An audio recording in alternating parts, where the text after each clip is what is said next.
Hello, नमस्कार, आदाब, सत श्री अकाल और अस्सलाम वालेकुम। मैं हूं मोहम्मद अहमद काज़मी, लेकर आया हूं आपका पसंदीदा कार्यक्रम ग्लोबल न्यूज़। इस वक्त बड़ी खबर अफ़गानिस्तान से है, काबुल से।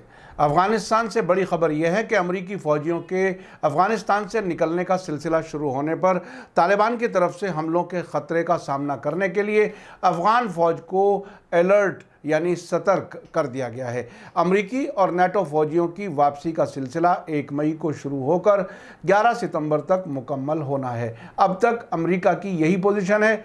आगे क्या होगा ना मैं जानता, और आने वाला वक्त ही बता पाएगा कि क्या वाक़ई 11 सितंबर तक अमेरिका की और गैर मुल्की सभी फ़ौजें वहाँ से वापस चली जाएंगी। मुझे अब भी इसमें शक है। काबुल से मिलने वाली खबरों के मुताबिक संडे को अफ़गानिस्तान से अमरीकी फ़ौजियों की वापसी के साथ ही मुल्क से अलग अलग शहरों में फ़ौज के हाई अलर्ट होने की खबर है।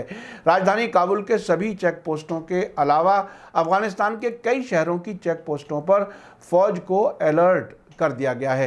जानकारों का कहना है कि अमरीकी फ़ौजियों की वापसी के वक्त हमलों के इम्कान से इनकार नहीं किया जा सकता, क्योंकि अफ़गानिस्तान के ज़्यादातर लोग अपने मुल्क में गैर मुल्की फ़ौजियों, ख़ासतौर से अमरीकी फ़ौजियों की मौजूदगी के सख्त मुखालिफ रहे हैं। इसी बीच लॉन्ग वार जर्नल की रिपोर्ट के मुताबिक इस वक्त पूरे अफ़गानिस्तान पर सेंट्रल गवर्नमेंट का कंट्रोल नहीं है। सिर्फ 43% हिस्से पर ही सरकार का कंट्रोल है, जबकि अफ़गानिस्तान में काफ़ी बड़े हिस्से पर, इस रिपोर्ट के मुताबिक 14% हिस्से पर तालिबान का कब्ज़ा है। बाकी हिस्से पर किस किस का कब्ज़ा है उसकी डिटेल अभी हमारे सामने नहीं है। जब ये भी आएगी हमारे सामने तो हम आपको ये भी बताएंगे। इसी बीच अल जज़ीरा टेलीविज़न चैनल की रिपोर्ट के मुताबिक अमरीकी प्रेसिडेंट जो बाइडन ने कल अफ़गानिस्तान से अमरीका के फ़ौजियों के निकलने की शुरुआत पर कहा कि अमरीका टेररिस्ट ख़तरों और चैलेंजेस पर नज़र रखेगा और टेररिज्म के ख़िलाफ़ अपनी लड़ाई जारी रखेगा।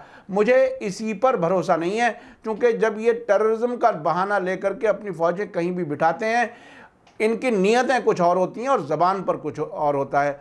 जिस तरह से इराक़ में वो आज भी यही कह रहे हैं कि टेररिज्म के ख़िलाफ़ हम जंग लड़ रहे हैं यहाँ पर, लेकिन वहाँ की सरकार, वहाँ के अवाम उनको धक्का दे रहे हैं, उन पर हमले कर रहे हैं, लेकिन उनकी समझ में नहीं आ रहा। अब जो बाइडन का जो बयान है ये भी काफ़ी अहम है। वो ये कह रहे हैं कि हम टेररिज्म पर नज़र रखेंगे। अब वो नज़र रखने के लिए आखिर में कहेंगे कि कुछ फ़ौजियों को रखने की ज़रूरत है या कुछ लोगों को, कुछ फ़ौजियों को यहाँ ट्रेनिंग देने के लिए ज़रूरत है। वो क्या कुछ बताएंगे आने वाला वक्त बताएगा। लेकिन मुझे अब भी ऐसा लगता है कि पेंटागन में ऐसे लोग मौजूद हैं जो अमेरिका के सभी फ़ौजियों के अफ़गानिस्तान से निकलने के ख़िलाफ़ हैं।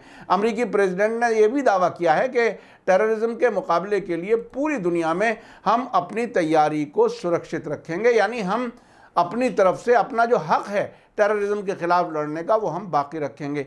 इसी हक़ के तहत दुनिया भर में जहाँ भी चाहते हैं वो फ़ौजें भेज देते हैं और वहाँ की हुकूमतें, मेज़बान हुकूमतें कहीं कहीं तो उनके साथ मिल जाती हैं, कहीं कहीं अगर उनके ख़िलाफ़ भी होती हैं तब भी वो वहाँ से हटने का नाम नहीं लेते, जैसा कि सीरिया और इराक़ में हम देख रहे हैं। सीरिया में भी वहाँ पे अमरीकी फ़ौजें मौजूद हैं, देर ज़ोर में तेल की चोरी कर रही हैं बाकायदा, तुर्की और सऊदी अरब के साथ मिल कर के, UAE के साथ मिल कर के।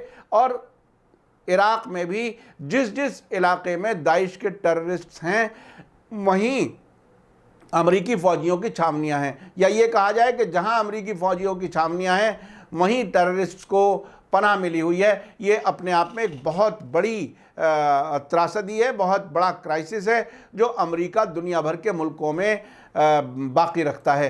काबुल से मिली खबरों के मुताबिक अमरीकी फ़ौजियों ने अफ़गानिस्तान के हेलमंद सूबे में मौजूद अपनी छावनी अफ़गान फ़ौजियों के हवाले कर दी है।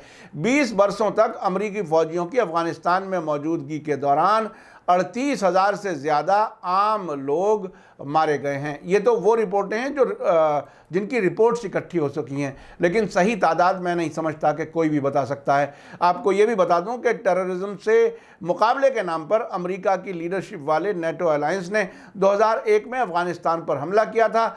जितने साल भी विदेशी फ़ौजी, ख़ास तौर पे अमरीकी फ़ौजी अफ़गानिस्तान में मौजूद रहे, उस दौरान इस मुल्क की हालत हर हिसाब से बिगड़ती चली गई। अमरीकी फ़ौजी मौजूदगी के 20 वर्षों के बाद भी अफ़गानिस्तान में अमन कायम नहीं हो सका और इस दौरान हज़ारों बेगुनाह लोग अपनी जान गंवा चुके हैं। तो ये थी अफ़गानिस्तान से एक बड़ी अपडेट जो मुझे आप तक पहुंचानी थी। आप बताइए कि अफ़गानिस्तान से क्या वाकई आपको क्या लगता है कि अमेरिकी फ़ौजें, विदेशी फ़ौजें पूरी तरह से वापस चली जाएंगी? आपकी क्या राय है कमेंट्स में ज़रूर लिखें और ये भी बताएं कि अफ़गानिस्तान के मसले का हल क्या है, ताकि हम आने वाले प्रोग्राम्स में अगर कोई ख़ास बात होगी तो हम उसे भी शामिल करेंगे। इसी के साथ मुझे दीजिए इजाज़त। धन्यवाद, शुक्रिया, जय भारत, जय हिंद।